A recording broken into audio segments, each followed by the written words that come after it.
Detective Brian Downey, the president of the Gay Officers Action League, at the 2017 World AIDS Day ceremony at the New York City AIDS Memorial in the West Village.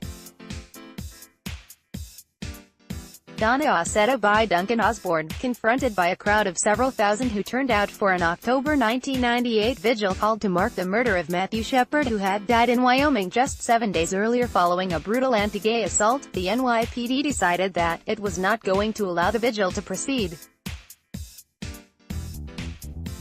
Over 4 hours, the police tried to stall vigil participants on blocks between 5th and 6th Avenues as they zigzagged from 59th Street and 5th Avenue to Madison Square Park. Police arrested 115 people, though roughly 30 of those arrests were later voided, but only after those people were held in handcuffs on a city bus for several hours. The evening's most dangerous moment came when police trapped several hundred marchers on 43rd Street between 5th and 6th Avenues and ordered officers on horses to charge into the crowd. 2 marchers suffered broken bones and a third had a concussion. LGBTQ police group leader says barring uniformed cops in Pride March a non-starter. The police response to the vigil spawned 4 federal lawsuits, at least 20 complaints into the Civilian Complaint Review Board, New York City's police monitoring agency, and did immeasurable damage to NYPD queer community relations.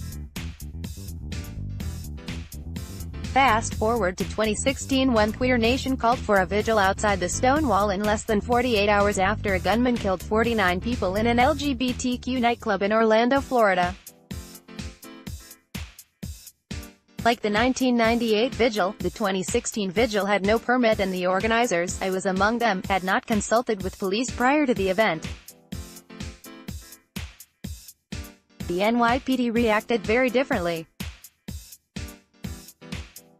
Police closed Christopher Street, the site of the 1969 riots that marked the start of the modern LGBTQ rights movement. The several hundred participants gathered and gave speeches for more than 2 hours without any objections from police. Toward the end, organizers, who were veterans of ACETO, Queer Nation, and other activist groups, could be seen thanking police. "I quarterbacked that," said Detective Brian Downey, president of the Gay Officers Action League, GOAL, adding that after the Pulse nightclub shooting, the department leaned on GOAL more than any other time in history. The Shepard Vigil and the Pulse nightclub vigil could be 2 events that describe the outer limits of NYPD queer community relations. The relations have been good and bad, though they have generally gotten better since GOAL was founded in 1982. The fraternal organization has helped LGBTQ members of the NYPD and other law enforcement agencies in its 36 years and has taken steps to improve NYPD queer community relations. "We've been training recruits for years," Downey said. "I've seen reactions to that training improve." GOAL has seen a dramatic drop-off in calls from members complaining about mistreatment within the NYPD, according to Downey. The group has also trained other law enforcement agencies. It helped create a policy for transgender NYPD members who are transitioning.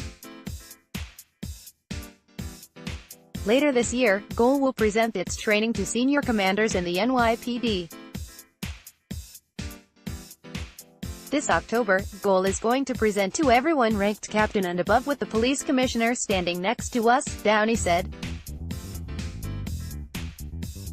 "It's his conference. GOAL can take some credit for any improved NYPD queer community relations, though views about the extent of that improvement, or if it has happened at all, probably vary between white and people of color in the city." GOAL's trajectory within the police department has mirrored the LGBTQ community's own history. The founders received death threats in 1982. GOAL was reportedly the subject of an internal police department investigation after it was founded. In 1986, GOAL was protested by mounted NYPD officers who executed an about-face on their horses to turn their backs, as GOAL went by during that year's Pride Parade. One of the officers in that protest was among those who charged the crowd on horseback on West 43rd Street during the 1998 Matthew Shepard vigil. GOL had to sue the NYPD in 1996 to be allowed to march in uniform in New York City's Pride Parade and to be treated like every other fraternal organization in the police department. For Downey, creating change in the NYPD is a long-term project. "We've been running this marathon for 36 years, the 38-year-old said. "We're not going to stop." In 2018, it is the left that wants GOL to stop wearing uniforms in New York City's Pride Parade. The Reclaim Pride Coalition is demanding that Heritage of Pride, HOP, the group that produces New York City's annual Pride Parade and related events, bar GOL members from wearing their police uniforms and carrying weapons in the parade. The coalition also wants to limit the policing of the Pride Parade. There has been some ugly rhetoric directed at GOL during coalition discussions. "To me, having the NYPD or Immigration and Customs Enforcement in the Pride Parade is like the KKK wanting to be in a Martin Luther King march," said Travis Morales, a member of the Revolutionary Communist Party, during the coalition's May 4th town hall meeting. That remark drew some applause. Last year, 12 members of Hoods for Justice were arrested after briefly blockading the Pride Parade just yards from the Stonewall Inn on Christopher Street. Hoods for Justice said it was protesting the NYPD and corporations in the Pride Parade, though a member at last week's coalition town hall said that they were protesting the contingent of Toronto police in New York City's Pride Parade at the request of Toronto Black Lives Matter. During a 3-hour interview at a Bay Ridge restaurant, Downey declined to comment on the coalition demands. Last year, he prepared GOL members for the protest.